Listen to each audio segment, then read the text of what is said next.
8, who is the first women PM in India? ठीक है, सवाल नंबर 1 है ये। तो इसको अच्छी तरीके से जवाब रखूं, आफ्टर बराबर लिखूं। Which is the largest state in India? सवाल नंबर 2। सवाल नंबर 3 है, which is the smallest state in India? Question number 4, what is the national flower of India? आई बात समझ? Number 5, we get solar energy from? Question number 6, largest island in the world is? Question number 7, which bird cannot fly? Which bird cannot fly? Question number 8, which fruit give us oil?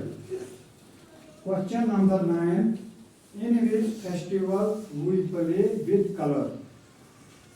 Question number 10, who built the Red Fort in Delhi? Question number 11, what is hair? Question number 12, where go to Muslim pray? Question number 13, what is your name? ये है एक group पर, ठीक है।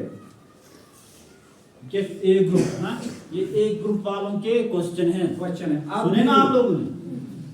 आप B group वाले, पहला सवाल, व्हाट इज योर नेम? ठीक है। Question number 2, what is your father name? ठीक है ना। Question number 3, what is your mother's name? Question number 4, what is your English teacher name? ठीक है।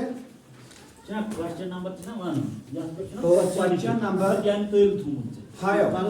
5, राइट 1 to 50, यानी कि 1 से लेकर 50 तक आपको 1 to लिखना है, ठीक है। Question number 5, question number 6, write capital letter A to Z, A भी लिखना आपको Z तक बड़ा।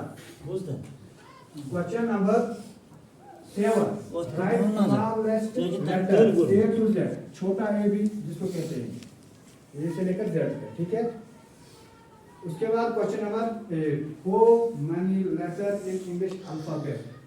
इंग्लिश में सारे कितने हरूफ हैं, अल्फाबेट है, ठीक है। Question number 9, write any 5 fruits name, 5 फलों के नाम बोलें जो आपको आते हैं, ठीक है। Question number 10, name of days, यानी कि दिनों के नाम लिखने हैं, संडे से लेकर शुरू करना, ठीक है। उसके बाद नेम ऑफ मंथ, महीनों के नाम लिखने हैं, ठीक है, जनवरी से शुरू करना है।